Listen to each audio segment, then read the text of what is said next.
जय हिंद दोस्त, स्वागत है आपका अपने YouTube चैनल SIR के सिंह पर। हम अभी केमिस्ट्री पढ़ रहे हैं और केमिस्ट्री में पहला चैप्टर पढ़ रहे हैं, द्रव्य एवं उसकी अवस्था। तो हमने पिछले सेशन में द्रव्य की अवस्था देखा कि द्रव्य के कौन कौन सा अवस्था होता है, और उसी चैप्टर का पार्ट 2 है। ये बहुत लंबा चैप्टर था, इसलिए हमें इसका पार्ट 2, पार्ट 1, पार्ट 2 में करके देखेंगे। उससे पहले अभी तक जो हमारा टेलीग्राम चैनल नहीं ज्वाइन किए, उसका लिंक डिस्क्रिप्शन बॉक्स और कमेंट सेक्शन में पिन किया हुआ है, आप उसे ज़रूर ज्वाइन करें, जिसके लिए आपको 0 रुपया चार्ज किया जा सकता है। और हमारे साथ जुड़कर आप अपने तैयारी को और भी बेहतर बना सकते हैं। तो हम पिछले सेशन में पढ़े थे द्रव्य की अवस्थाएं, और उसके अलावे कुछ नियम पढ़े थे, जैसे चार्ल्स के नियम, बॉयल्स के नियम, ले गुशाक का नियम, ये सब पढ़े थे। इसमें हम देखेंगे द्रव का वर्गीकरण। तो चलिए शुरू करते हैं आज का सेशन द्रव्य का वर्गीकरण से। तो देखते हैं द्रव्य का वर्गीकरण, क्लासिफिकेशन ऑफ मैटर। चलिए, स्थूल स्तर या बड़े स्तर पर द्रव को निम्नलिखित रूपों में वर्गीकृत किया गया है। इसमें बताया गया है कि द्रव को कैसे कैसे वर्गीकृत किया गया है। तो चलिए देखते हैं। द्रव्य को दो भागों में बांटा गया है, एक तो शुद्ध पदार्थ और दूसरा मिश्रण। अब जो मिश्रण है, इसका डिफिनेशन हम बारी बारी से नीचे देखेंगे। मिश्रण को दो पार्ट में बांटा है, समांगी मिश्रण और विषमांगी मिश्रण। अभी बस आप चीज़ों को याद करते चलिएगा, नीचे हम देख लेंगे। और ये जो शुद्ध पदार्थ है, उसको भी दो भागों में बांटा गया है, तत्व और यौगिक। शुद्ध पदार्थ को दो भागों में बांटा गया है। उसके बाद हम देखते हैं, ये जो मिश्रण तो हो गया, पदार्थ को सबसे पहले वर्गीकरण किया गया तो दो भाग में, मिश्रण और शुद्ध पदार्थ, और मिश्रण को समांगी और विषमांगी में, और जो शुद्ध पदार्थ है उसको तत्व और यौगिक में। अब चलिए तत्व में आते हैं। तो तत्व भी तीन प्रकार के होते हैं, धातु, अधातु और उपधातु, मेटल, नॉन मेटल और मेटालॉइड। और यौगिक को भी दो पदार्थों में बांटा गया है, कार्बनिक यौगिक और अकार्बनिक यौगिक। तो आप समझ रहे होंगे दोस्त। चलिए अब देखते हैं कि शुद्ध पदार्थ क्या है। बारी बारी से हम उसका डिफिनेशन देखते हैं। सबसे पहले शुद्ध पदार्थ का डिफिनेशन देखते हैं हम कि शुद्ध पदार्थ क्या है। किसी द्रव्य में मौजूद सभी कण समान रासायनिक प्रकृति के हो तो द्रव को शुद्ध पदार्थ कहते हैं। जब समान रासायनिक प्रकृति के सभी कण हो किसी पदार्थ का, तो उसको क्या बोलेंगे? शुद्ध पदार्थ। एक शुद्ध पदार्थ एक ही प्रकार के कणों से मिलकर बना होता है। जो एक शुद्ध पदार्थ होता है वो एक ही प्रकार के कणों से मिलकर बना होता है। शुद्ध पदार्थों को उनके रासायनिक संगठन के आधार पर तत्व या यौगिकों में वर्गीकृत किया जाता है। अब देखिए, शुद्ध पदार्थों को जो उसके रासायनिक संगठन है उसके आधार पर तत्व या यौगिकों में वर्गीकृत किया जाता है। अब हम तत्व का डिफिनेशन देखते हैं कि तत्व किसे कहते हैं।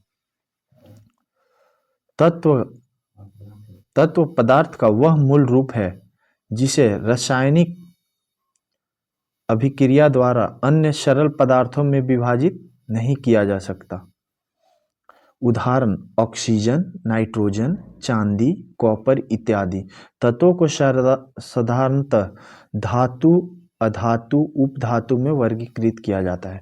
अब देखिए तत्व क्या है दोस्त, ये बोल रहा है कि तत्व ऐसा पदार्थ है, जैसे ऑक्सीजन हो गया। ऑक्सीजन को हम किसी भी विधि द्वारा दो पार्ट में नहीं डिवाइड कर सकते। ऑक्सीजन है तो ऑक्सीजन ही रहेगा, नाइट्रोजन है तो नाइट्रोजन ही। इसी प्रकार से चांदी है तो चांदी ही नहीं रहेगा। ऐसा नहीं कि उसमें सोना निकल जाएगा या कुछ और निकल जाएगा। चांदी में कोई भी रासायनिक विधि लगा दे तो चांदी को चांदी में ही रखा जा सकता है, उसे अलग डिवाइड नहीं किया जा सकता। प्रायः निम्नलिखित गुण धर्मों में सभी को या कुछ को प्रदर्शित करती है। पहला, ये चमकीली होती है, ताप एवं विद्युत के सुचालक होती है। और धातु के कुछ गुण देखते हैं। ये तन्य अर्थात तार के रूप में खींचे जाने योग्य होते हैं। ये आघात वर्धनीय अर्थात पीटकर महीन चादरों में ढाले जाने योग्य होती है। ये प्रतिध्वनिपूर्ण का अर्थ क्या हुआ कि इसको जब पीटेंगे तो घंटी की ध्वनि उत्पन्न करने वाली होती है।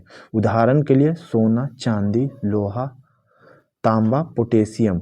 और पारा है दोस्त, पारा एक धातु का अपवाद है जो कमरे के ताप पर द्रव अवस्था में रहती है। आगे देखते हैं, अधातु। अधातु निम्नलिखित गुण धर्मों में से प्रायः कुछ को या सभी को प्रदर्शित करती है। जैसे धातु का अपवाद है दोस्त, वैसे अधातु का भी अपवाद है। देखते हैं अधातु का क्या क्या गुण होते हैं। ये विभिन्न रंगों के होते हैं, ये ताप एवं विद्युत की कुचालक होती है, जबकि धातु क्या होती थी, सुचालक होती थी। यह चमकीली, प्रतिध्वनिपूर्ण और आघातवर्धनीय नहीं होते हैं, जबकि धातु क्या होती है, इसके उल्टा होता है। उदाहरण के लिए अधातु का उदाहरण hydrogen, oxygen, iodine, carbon, bromine, chlorine आदि। अब नेक्स्ट आते हैं उपधातु क्या होते हैं दोस्त। धातु देख लिए, अधातु देख लिए, उपधातु होगा जिसका गुण थोड़ा सा धातु से भी मिलता हो और थोड़ा सा अधातु से भी मिलता हो, यानी इन दोनों के बीच का जो होता है उसको उपधातु कहते हैं। कुछ तत्व धातु और अधातु के बीच के गुणों को दर्शाते हैं, इन्हें इसीलिए उपधातु कहा जाता है। उदाहरण के लिए ब्रोन, सिलिकॉन, जर्मेनियम इत्यादि। जैसे जब आप केमिस्ट्री पढ़ेंगे दोस्त, और स्पेशली जब आप तत्व के बारे में पढ़ेंगे या पदार्थ के वर्गीकरण के बारे में पढ़ेंगे, तो सामने आप दीवार पर पीरियोडिक टेबल लगाए रखेंगे, जिससे आपको पता चलेगा। और आप इन इन ये जो उपधातु है, धातु है, इनको थोड़ा पीरियोडिक टेबल में एक बार देखने की कोशिश करेंगे सरसरी निगाहों से। अभी तक ज्ञात तत्वों की संख्या 118 है, जिसमें 98 तत्व प्राकृतिक हैं, जबकि शेष 20 मानव निर्मित है।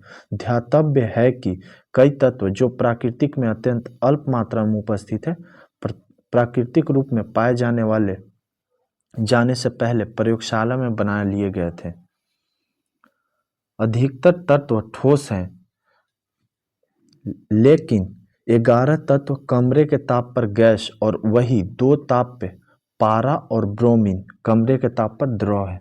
देखिए दोस्त, पहले ही बताए थे कि अधिकतर तत्व क्या है, ठोस है, लेकिन जो 2 तत्व है जिसमें पारा और ब्रोमीन क्या है, वो द्रव है। तो ये दोनों आप याद कर लीजिएगा। और 11 तत्व क्या है, वो गैस है। यौगिक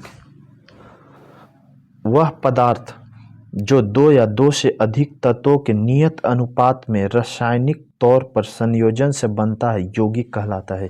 देखिए मिश्रण भी क्या है दोस्त, मिश्रण भी 2 या 2 से अधिक पदार्थ से मिलकर बना होता है, पर इसमें जो ये नियत अनुपात है वो नहीं होता। वो किसी भी अनुपात में कैसे भी मिला दीजिए तो मिश्रण बन जाएगा।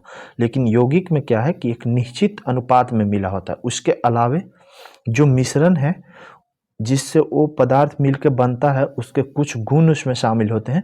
लेकिन यौगिक क्या है, यौगिक एक अलग ही पदार्थ देता है।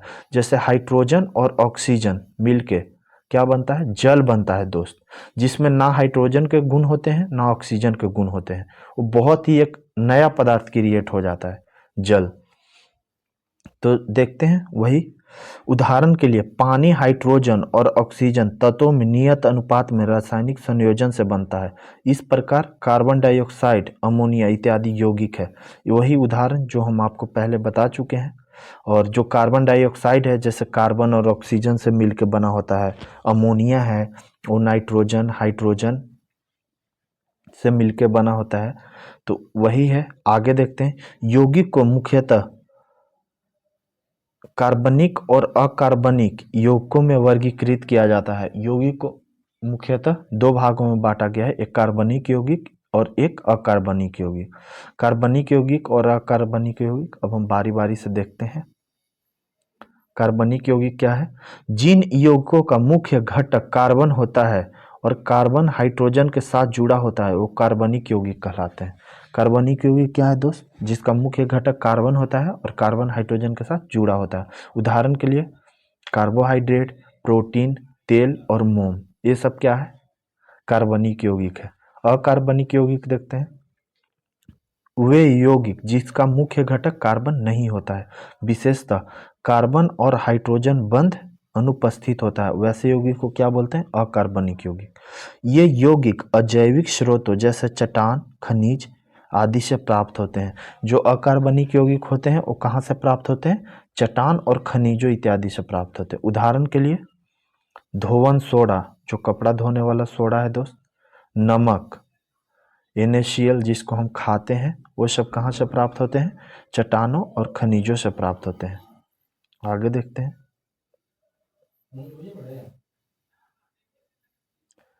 मिश्रण का उदाहरण देखते हैं।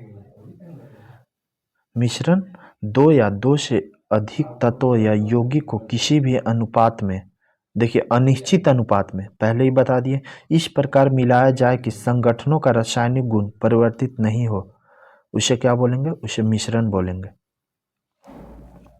उदाहरण, मिश्र धातु, जल में चीनी का विलयन, चीनी और नमक का मिश्रण इत्यादि। जैसे चीनी और नमक का जब मिश्रण मिलाएंगे तो उसमें थोड़ा सा चीनी का गुण भी रहेगा, थोड़ा सा नमक का गुण भी रहेगा। मिश्रण दो प्रकार से होते हैं, समांगी तथा विषमांगी। अब देखेंगे कि समांगी मिश्रण क्या है और विषमांगी मिश्रण क्या है। हम उम्मीद करते हैं दोस्त आप चीज़ों को समझ रहे होंगे, अच्छे से आपको समझ में आ रहा होगा। आपने बोला था इसलिए हम इसका सेशन कंटिन्यू कर रहे हैं और उम्मीद करते हैं कि होली तक रसायन विज्ञान ख़त्म कर देंगे और उसके बाद आपको फिर कभी रसायन विज्ञान में प्रॉब्लम नहीं होगा, अगर आप हमारे सेशन को पूरा देखते हैं तो।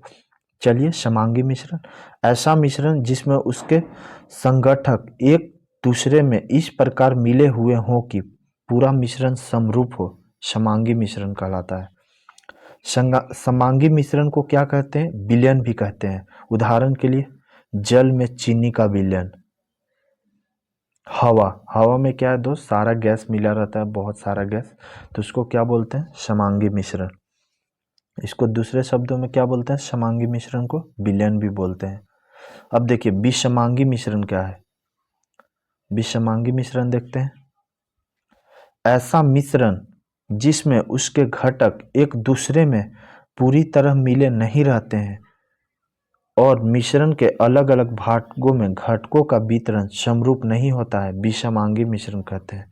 विषमांगी मिश्रण क्या है दोस्त? इसके घटक एक दूसरे से पूरी तरह मिले नहीं रहते हैं। उदाहरण के लिए, जल और तेल का मिश्रण, जल और तेल एक दूसरे पर मिला नहीं होता है, दोनों को डालेंगे तो जल चूंकि भारी होता है तो जल नीचे बैठ जाएगा और तेल ऊपर उठ जाएगा। जल में बालू का घोल, ये तो आप अक्सर देखे होंगे, नदी में भी इसका उदाहरण देख सकते हैं कि बालू नीचे बैठ जाता है और जल ऊपर रहता है। नमक और चीनी का मिश्रण, ये सब क्या है? विषमांगी मिश्रण का उदाहरण है। अब यहाँ देखिए, अब यहाँ मिश्रण और यौगिक में अंतर बता है एक जगह, इसको आप अच्छे से समझ लिए तो पूरा टॉपिक को आप संक्षेप में यही समझ लेंगे। मिश्रण क्या है? तत्व या यौगिक केवल मिश्रण बनाने के लिए मिलते हैं किंतु किसी नए यौगिक का निर्माण नहीं करते हैं मिश्रण में, जबकि इसमें नया यौगिक निर्माण होगा। तत्व क्रिया करके नए यौगिक का निर्माण करते हैं। मिश्रण का संगठन परिवर्तनीय होता है, यौगिक का संगठन अस्थायी होता है। मिश्रण का संगठन क्या है दोस्त? बदलता रहता है, जबकि यौगिक अस्थायी होता है। मिश्रण में उपस्थित घटकों के गुणधर्म मिश्रण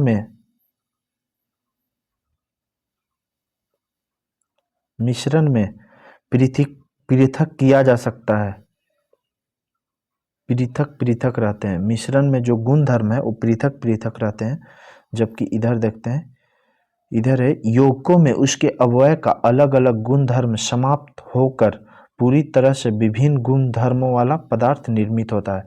इसमें क्या है मिश्रण में कि उसका गुणधर्म क्या है, जो पदार्थ जिससे मिलकर बना रहता है वो अलग अलग रहते हैं। ये चीज़ हम आपको पहले बता चुके हैं, लेकिन ये यौगिक में क्या है कि एक नया पदार्थ देता है। जैसे कार्बन और ऑक्सीजन मिलकर कार्बन डाइऑक्साइड बनाते हैं, जिसमें तो ना कार्बन के गुण पाए जाते हैं ना ऑक्सीजन के, वो एक अलग ही पदार्थ बन जाता है। अब चलिए, घटकों को भौतिक विधि द्वारा सुगमता से पृथक किया जा सकता है और इसमें क्या है, घटकों को केवल रासायनिक या विद्युत रासायनिक प्रतिक्रिया द्वारा पृथक किया जाता है। आगे देखते हैं, मिश्रण बनाना एक भौतिक परिवर्तन का उदाहरण है, जैसे जल में चीनी का घुलना। जबकि यौगिक बनता है तो वो क्या, रासायनिक परिवर्तन का उदाहरण है, जैसे हाइड्रोजन और ऑक्सीजन मिलकर पानी बनता है। अब भौतिक परिवर्तन और रासायनिक परिवर्तन भी आप पढ़ेंगे आगे के चैप्टर्स में। विलयन, अब देखिए विलयन क्या है। पहले हम लोग समांगी मिश्रण को ही लगभग विलयन बोलते हैं, ये हम लोग जान चुके हैं पीछे से ही। विलयन दो या दो से अधिक पदार्थों का समांगी मिश्रण है, पीछे हम लोग पढ़े थे तो पता है हम लोगों को। उदाहरण के लिए सोडा जल, नींबू शरबत इत्यादि विलयन है। विलयन के कण में समांगिकता होती है। विलयन के कण क्या है दोस्त? समांगिक होते हैं। विलयन किसी भी भौतिक अवस्था के हो सकते हैं। मिश्र धातु ठोस विलयन का और वायु गैसीय विलयन का एक प्रकार है। मिश्र धातु क्या है दोस्त? वो ठोस विलयन का, और वायु क्या है? मिश्र धातु में 2-3 धातुआं मिली रहती है, 2 या 2 से अधिक धातु। और वायु में भी 2 या 2 से अधिक गैस मिले रहते हैं। तो वायु गैसीय विलयन का और मिश्र धातु क्या है? ठोस विलयन का उदाहरण है। अब देखते हैं मिश्र धातु। धातुओं के समांगिक मिश्रण जिसे भौतिक क्रिया द्वारा अवयव में पृथक नहीं किया जा सकता, फिर भी इन्हें मिश्रण माना जाता है क्योंकि ये अपने घटक गुणों को दर्शाते हैं और पृथक पृथक संगठन रखते हैं।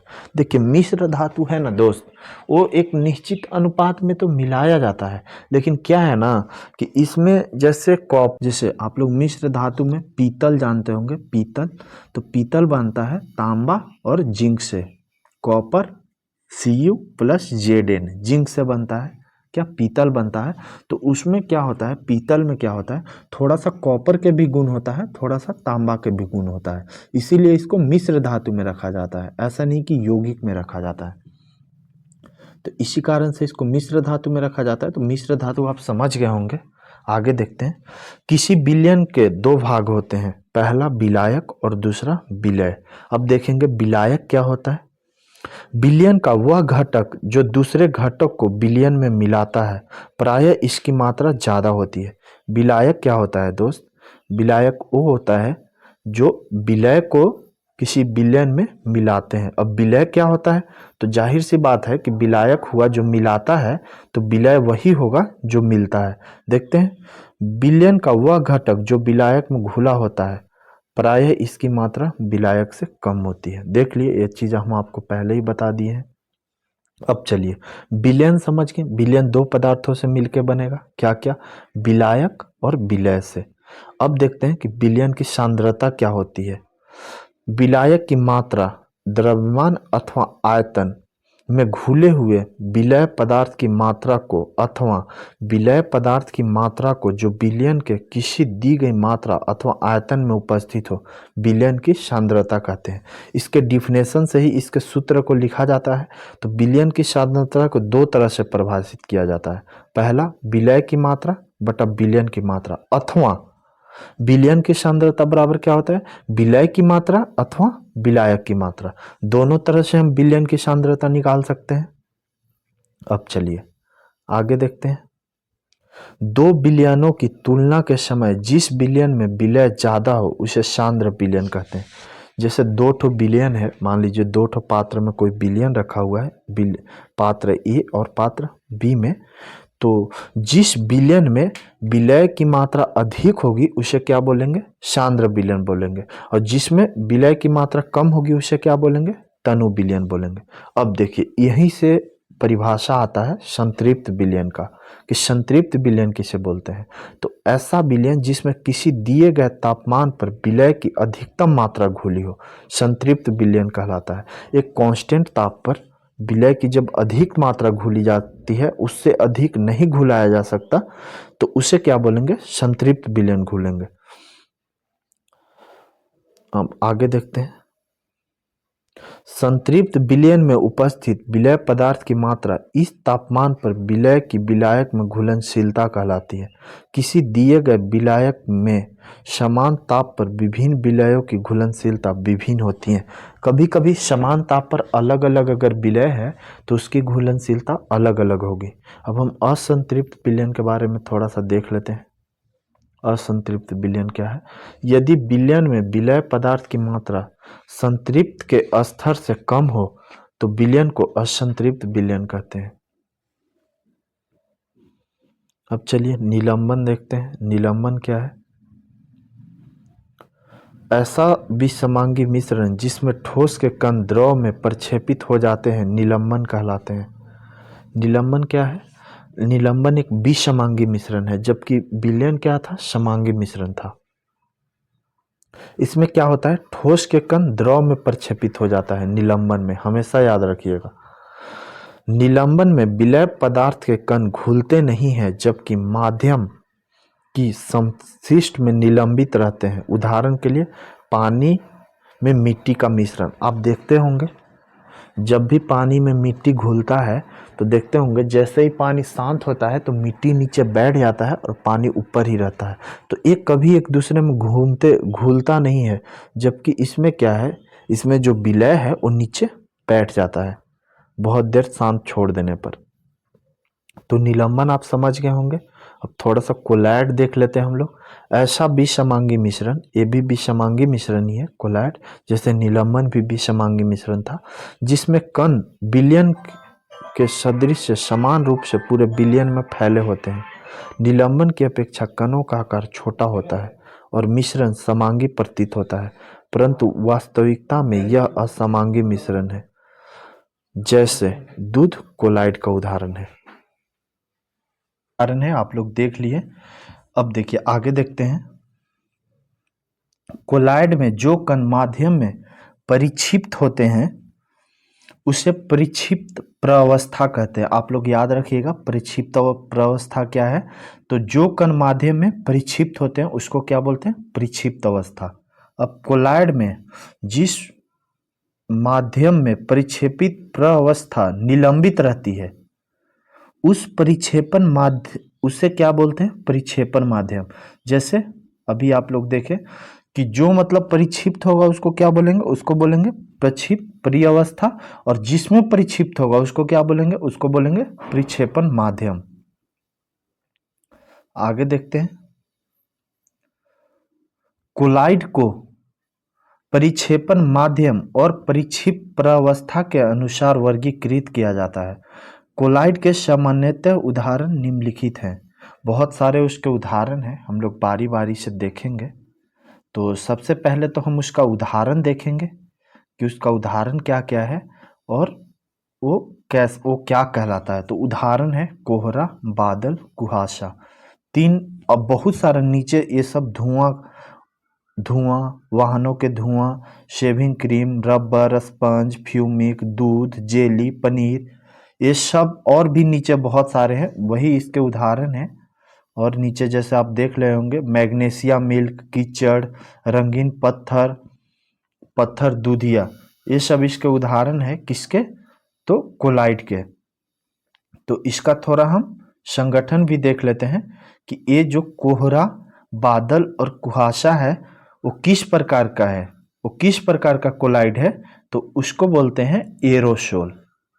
और एरोसोल जो है वो एरोसोल का हम देखेंगे कि संगठन क्या है। तो इसमें जो परिक्षेपण माध्यम होता है एरोसोल में वो गैस होता है, और जो प्रक्षेपित प्रावस्था होता है वो क्या होता है, द्रव होता है। मतलब इसमें गैस की मात्रा क्या होगा, हमेशा अधिक होगा, और द्रव को इसमें प्रक्षिप्त किया जाएगा, तब क्या बनेगा, तब बनेगा एरोसोल। और एरोसोल के उदाहरण क्या क्या है दोस्त, कोहरा, बादल, कुहासा। और कोहरा, बादल, कुहासा ये सब किसके अंतर्गत आते हैं, तो कोलाइड के अंतर्गत आते हैं। तो एरोसोल को आप अच्छे से समझ गए होंगे।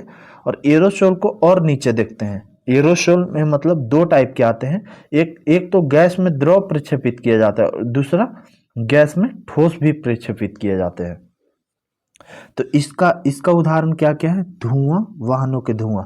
तो एरोसोल आप अच्छे से याद करिएगा। एरोसोल में क्या, एक तो गैस में द्रव प्रक्षेपित किया जाते हैं और दूसरा गैस में ठोस भी प्रक्षेपित किया जाता है। तो गैस में द्रव को प्रक्षेपित करने वाला कौन कौन सा है, कोहरा। आप हमेशा देखते होंगे कि कोहरा में थोड़ा गैस ज़्यादा रहता है और थोड़ा द्रव का भी मात्रा रहता है कोहरा में। बादल और कुहासा तो आप देखते ही होंगे।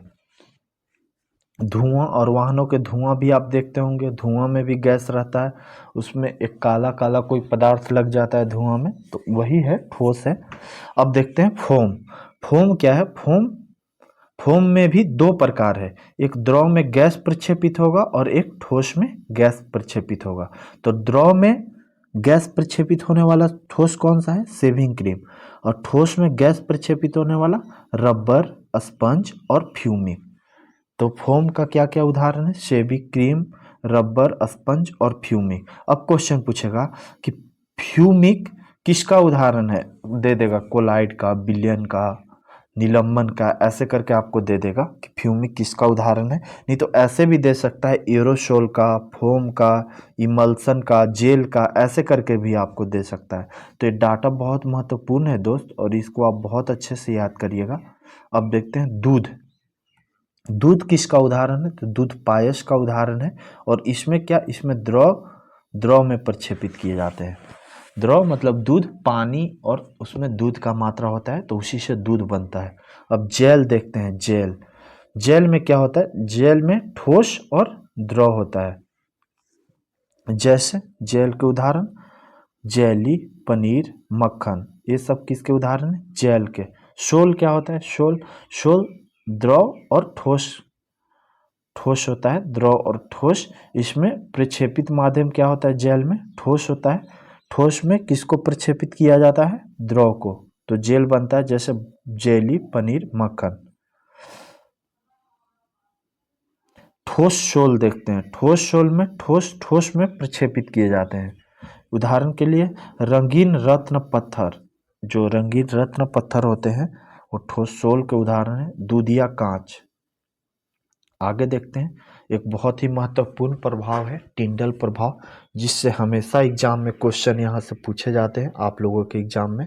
तो देखते हैं टिंडल प्रभाव क्या है। टिंडल प्रभाव दोस्त, वैसे आपको मिट्टी के घर रहता होगा पहले, तो उसमें ऊपर से जो छाया होता था वो खपड़ा बोलते हैं हमारे लोकल लैंग्वेज में। खपड़ा से छाया होता था, तो उससे अचानक आप देखते होंगे कि किसी किसी छिद्र से सूर्य की रोशनी आ रही है, और जो रोशनी आती है लंबी, उसमें बहुत सारे कण दिखते हैं आपको, तो लगता है कि रूम में बहुत धूल है। ये बात सही है दोस्त, बहुत सारे छोटे छोटे कण हमेशा तैरते रहते हैं, लेकिन चूंकि लाइट नहीं आती एक छिद्र से, इसलिए वो दिखता नहीं है। जब छिद्र से लाइट आएगी, पहले मिट्टी के घरों में ये चीज़ देखा जा सकता था। तो चलिए, वही है टिंडल प्रभाव। अगर आप उसको देखे हैं या जंगल में कोई गए हों, तो वहाँ घने जंगल में, तो वहाँ सूर्य की जो प्रकाश आती है, एक पत्ती के बीच से एक छोटा छिद्र होता है या किसी चीज से, तो आप देखे होंगे कि जंगल में भी छोटे छोटे बहुत सारे कण तैरते दिखाई देंगे और वो प्रकाश आता दिखाई देगा। तो वही है बस टिंडल प्रभाव। अब देखते हैं किताबी भाषा में टिंडल प्रभाव को। जब प्रकाश किरण किसी कोलाइड या निलंबन से होकर गुजरती है, तो प्रक्षिप्त प्रावस्था के कण द्वारा प्रकाश प्रकीर्णन होता है, जिसे टिंडल प्रभाव कहते हैं। वही है कि जब प्रकाश की किरण किसी कोलाइड या निलंबन से होकर गुजरती है, तो जो प्रक्षिप्त पर्यावस्था है उसके द्वारा, जो मतलब घुला होता है माध्यम, उसके द्वारा क्या होता है, उसके कणों के द्वारा प्रकाश का परिकीर्णन होता है। इसको ही क्या बोलते हैं? टिंडल प्रभाव। टिंडल प्रभाव के कारण माध्यम से गुजरते समय प्रकाश का मार्ग दृष्टिगोचर होता है। इसी के कारण हम देख पाते हैं कि प्रकाश आ रही है। अब देखिए, घने जंगल के आच्छादन से सूर्य की किरण गुजरने पर टिंडल प्रभाव देखा जाता है, पहले ही बता चुके हैं। कमरे के छोटे छिद्र से प्रकाश के किरण आने पर टिंडल प्रभाव देखा जा सकता है, बता चुके हैं ये चीज़ आपको, टिंडल प्रभाव। अब देखिए, ये अभी तक हम लोग जितना ऊपर पढ़े उसका शॉर्ट में संक्षेपण है। बिलाइड, कोलाइड और निलंबन का तुलना है यहाँ। तो आप अच्छे से इसको देखिएगा दोस्त। अगर इसको आप समझ गए किसका, तो आप समझिए कि पूरा टॉपिक समझ गए। देखते हैं बिलियन क्या होता है। बिलियन कणों का आकार -7 सेंटीमीटर, -9 मीटर या 1 नैनोमीटर से छोटा होता है। कणों को नंगी आंखों से देखा नहीं जा सकता है। जो बिलियन के कण है दोस्त, उसको नंगी आंखों से नहीं देख सकते हैं, क्योंकि इसका आकार कितना होता है? -7 सेंटीमीटर से छोटा, यानी -9 मीटर या 1 नैनोमीटर होता है इसके कण का आकार बिलियन के। लेकिन कोलाइड क्या है? प्रक्षेपित प्रावस्था के कणों का आकार -5 से -7 सेंटीमीटर के बीच होता है। कणों को नंगी आंखों से देखा जा सकता है। जो कोलाइड है उसके कण को नंगी आंखों से देखा जा सकता है, लेकिन बिलियन के कण को नहीं देखा जा सकता। अब निलंबन देखते हैं। प्रक्षिप्त प्रावस्था के कणों का आकार -5 सेंटीमीटर से बड़ा होता है। कणों को नंगी आंखों से देखा जा सकता है। इसके भी कण को नंगी आंखों से देखा जा सकता है। अब टिंडल प्रभाव का तुलना कर ले रहा है तीनों में। इसमें बिलियन में होता है, टिंडल प्रभाव नहीं होता है। इसमें टिंडल प्रभाव होता है दोस्त। कोलाइड में टिंडल प्रभाव होता है और निलंबन में भी टिंडल प्रभाव होता है, जबकि विलयन में टिंडल प्रभाव नहीं होता है। अब आगे देखते हैं दोस्त, टिंडल प्रभाव हम लोग देख लिए हैं, अब इसका विलयन का प्रकार देखते हैं क्या है। विलयन अस्थाई होता है, शांत छोड़ देने पर विलयन कण नीचे नहीं बैठते हैं। ये विलयन में क्या है कि इसको अगर शांत छोड़ देंगे तो उसका कण नीचे नहीं बैठेंगे विलयन में। लेकिन कोलाइड में क्या है, कोलाइड अस्थाई होता है, शांत छोड़ देने पर प्रक्षेपित प्रावस्था के कण नीचे नहीं बैठते हैं। ये भी कोलाइड भी अस्थाई होता है और इसके कण नहीं नीचे बैठते हैं, लेकिन निलंबन में बैठ जाएंगे नीचे, शांत जल में छोड़कर कण नीचे बैठ जाते हैं। अब आगे देखते हैं, छानन विधि या अपकेंद्रण विधि द्वारा विलय कणों को पृथक नहीं किया जा सकता है। अब ये छानन विधि अपकेंद्रण विधि आपको नहीं समझ में आ रहा होगा तो आगे आप देखिएगा सब समझ में आएगा। अपकेंद्रण विधि द्वारा प्रक्षिप्त प्रावस्था के कणों को अलग किया जा सकता है, इसमें कण को अलग किया जाता है। छानन विधि द्वारा प्रक्षिप्त कणों को प्रक्षेपण माध्यम से अलग किया जा सकता है। आगे देखते हैं, आप समझ गए होंगे कि विलयन, निलंबर और कोलाइड में क्या अंतर है। आगे देखते हैं, आगे वही है कि जो मिश्रण है उसके घटकों को पृथक्करण कौन कौन से विधि द्वारा किया जाता है। तो ये एग्जाम के दृष्टि के लिए बहुत महत्वपूर्ण हो जाता है दोस्त, ये पूछता है हमेशा आपके एग्जाम में, यहाँ से सवाल पूछे जाते हैं। तो देखेंगे हम, देखते हैं मिश्रण के घटकों का पृथक्करण।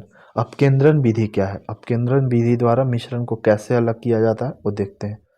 जब द्रव में मौजूद कण इतने छोटे हो कि छानक पत्र छिद्रों को पार कर जाएं, तो इन कणों को छानन विधि द्वारा पृथक नहीं किया जा सकता। ऐसे मिश्रण को जब तेजी से घुमाया जाता है तो भारी कण नीचे बैठ जाते हैं और हल्के कण ऊपर रह जाते हैं, इसे अपकेंद्रण कहते हैं। जब द्रव में मौजूद कण छोटे होते हैं दोस्त, तो इन्हें क्या करते हैं, जो छन्ना पत्र होता है जिसको चरछन्नी बोलते हैं, तो अगर उससे छानेंगे तो ये आर पार हो जाएगा, इसलिए इसको छानन विधि द्वारा पृथक नहीं किया जाएगा। तो इसके लिए क्या किया जाता है कि इसके लिए मिश्रण को तेजी से घुमाया जाता है, जिससे क्या होता है कि भारी कण बैठ जाता है और हल्का कण क्या है ऊपर रह जाता है, इसे ही अपकेंद्रण कहते हैं, अपकेंद्रण विधि। तो अपकेंद्रण विधि आप समझ गए होंगे। इसका अनुप्रयोग देख लेते हैं। जांच प्रयोगशाला में रक्त और मूत्र की जांच में इसका उपयोग होता है। जब आप जाते होंगे डॉक्टर के पास तो ब्लड जांच लिखता है, यूरिन जांच लिखता है, तो वहाँ इसका उपयोग होता है अपकेंद्रण विधि का। दूध से क्रीम निकालने में भी अपकेंद्रण विधि का उपयोग होता है। जैसे आप माठा महता देखते होंगे, माठा जो हम लोग दूध से मक्खन निकालते हैं, तो आप लोग देखे होंगे कि उसको कैसे निकालते हैं, तो उसमें भी अपकेंद्रण विधि का प्रयोग किया जाता है। वॉशिंग मशीन में भीगे कपड़ों से जल निचोड़ने में इस अपकेंद्रण विधि का प्रयोग किया जाता है दोस्त। अब देखते हैं वाष्पीकरण विधि। वाष्पीकरण विधि का कहाँ प्रयोग किया जाता है, नाम से ही स्पष्ट है। ठोस पदार्थ एवं द्रव के मिश्रण को पृथक करने हेतु इस विधि का प्रयोग करते हैं। ठोस और द्रव के मिश्रण को सामान्यतः विलयन के घट को विलय एवं विलायक के पृथक्करण हेतु वाष्पीकरण का प्रयोग किया जाता है। अनुप्रयोग, इसका उपयोग कहाँ किया जाता है, समुद्री जल से नमक बनाने में वाष्पीकरण का प्रयोग किया जाता है। अब देखिए, ये दो ठो मेथड और है, अवसादन और निस्तारण। तो देखते हैं बारी बारी से, अवसादन क्या है और निस्तारण क्या है। किसी द्रव में अघुलनशील पदार्थ के मिश्रण को पृथक करने हेतु इस विधि का प्रयोग किया जाता है। ऐसे मिश्रण को शांत छोड़ देने पर अघुलनशील पदार्थ के कण नीचे बैठ जाते हैं। भारी कणों के नीचे बैठने की प्रक्रिया को अवसादन कहते हैं।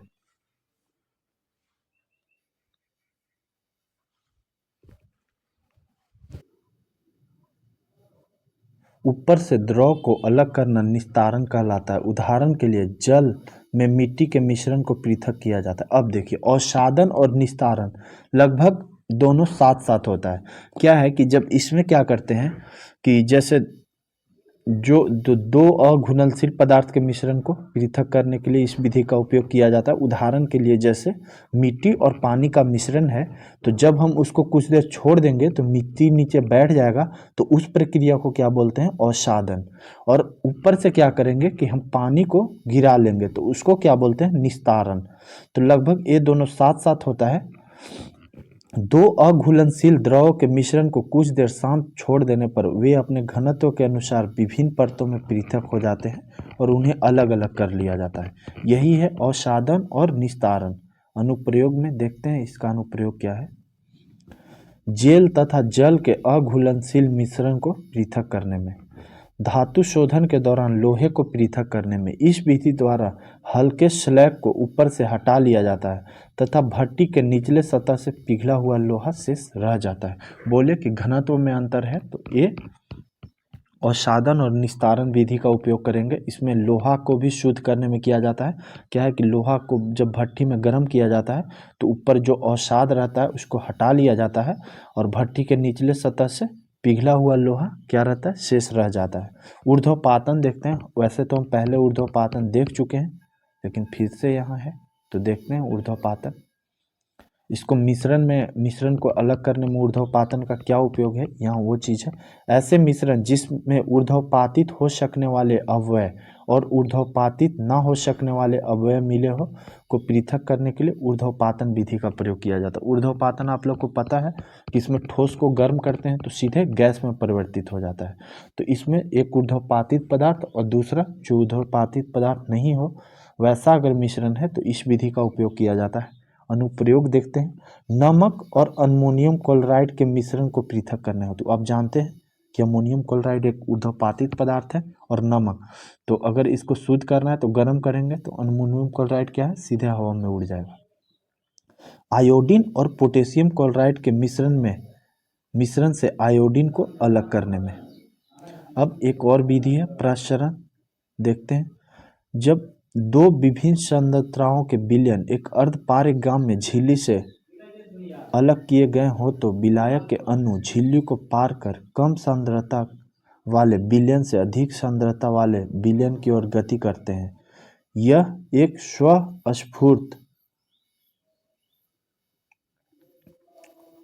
भौतिक प्रक्रिया है जिसका कारण अर्धपारगम्य झिल्ली के द्वारा अलग किए गए विलयनों में सांद्रताओं की विभिन्नता के कारण उत्पन्न प्रसरण दबाव होता है। उदाहरण, किशमिश के दाने जल में रखने पर फूल जाते हैं, ये प्रसरण के उदाहरण है।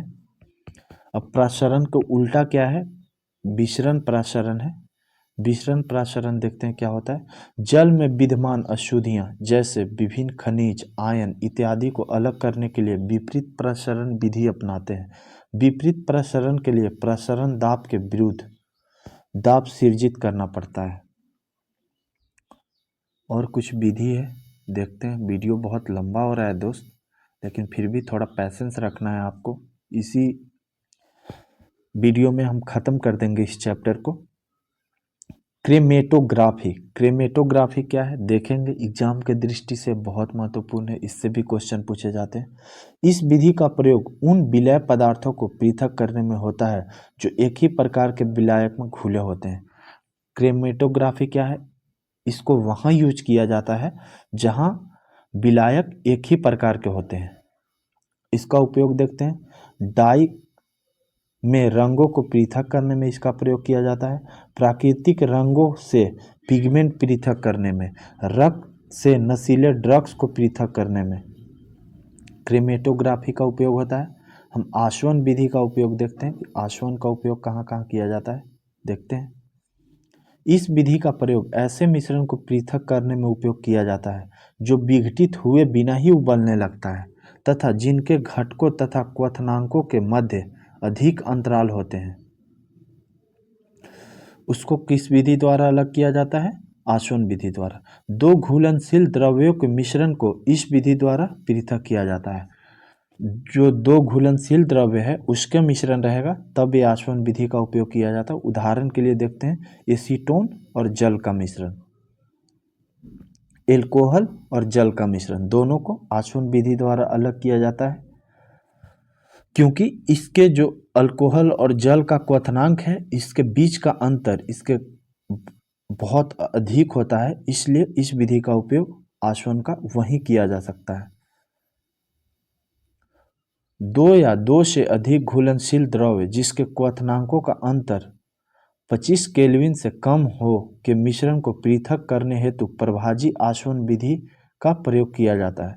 अब देखिए, ये दो या दो से अधिक घुलनशील द्रव जिसके क्वथनांकों का अंतर अगर 25 केल्विन से कम है तो उसमें क्या यूज किया जाएगा, उसमें आसवन नहीं, उसमें प्रभाजी आसवन यूज किया जाएगा। उदाहरण के लिए वायु से विभिन्न गैसों का पृथक्करण तथा पेट्रोलियम उत्पादों में उनके विभिन्न घटकों का पृथक्करण प्रभाजी आसवन द्वारा होता है। समुद्री जल के शोधन में भी सामान्यतः आसवन विधि प्रयोग में लाई जाती है। समुद्री जल के शोधन में भी आसवन विधि का उपयोग होता है।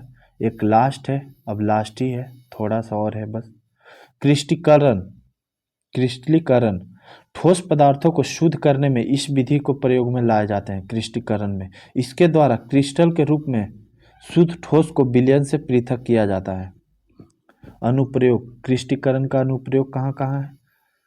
समुद्री जल से नमक प्राप्त करने में वाष्पीकरण विधि द्वारा जो नमक प्राप्त किया जाता है उसमें बहुत सी अशुद्धियाँ होती है।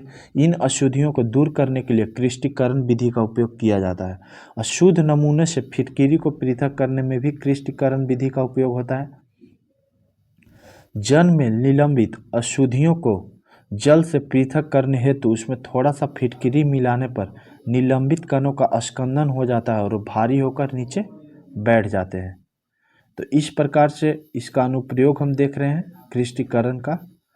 तो दोस्त देखिए, ये वीडियो अगर आप चाहते हैं कि वीडियो कंटिन्यू आए तो इसको ज़्यादा से ज़्यादा शेयर करें दोस्त।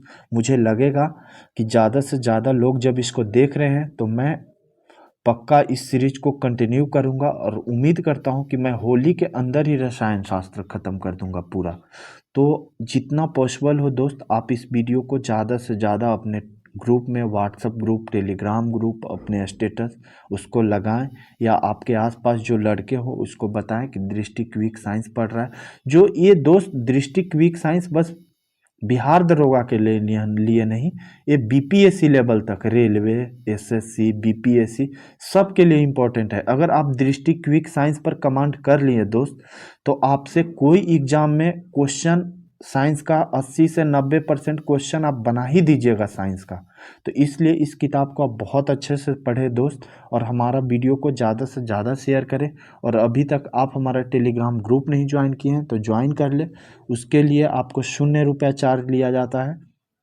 आपको वहाँ कोई चार्ज नहीं लिया जाता है पढ़ाने के लिए, बस आप मन लगा के वहाँ पढ़ें और हम लोग जो होमवर्क सीरीज करवाते हैं उसको अच्छे से करें। हमें रिजल्ट चाहिए दोस्त, जो आप हमें दे सकते हैं, और आप लोगों को रिजल्ट चाहने के लिए जो नॉलेज चाहिए वो हम दे देंगे। देखिए, थोड़ा सा और बचा है। मामूली कट जाने पर चोट पर फिटकिरी लगाने से रक्त कणिकाओं का स्कंदन हो जाता है और रक्तस्राव रुक जाता है। तो दोस्त, ये चैप्टर यहीं समाप्त होता है। हम कल फिर मिलेंगे एक नए वीडियो के साथ। उसमें एक न्यू चैप्टर होगा जिसका नाम है परमाणु संरचना एवं रासायनिक बंधन। तो वो ऐसे दृष्टि क्विक में चैप्टर नंबर 10 है, लेकिन रसायन शास्त्र का वो चैप्टर नंबर 2 होगा। तो उसके साथ हम मिलेंगे अगले दिन आपसे एक नए सेशन में। वीडियो को ज़्यादा से ज़्यादा शेयर करें, और कैसा लग रहा है ये सेशन आपको, आप ज़रूर बताइएगा। आज के लिए इतना ही दोस्त, हम आपसे लेते हैं विदा। जय हिंद।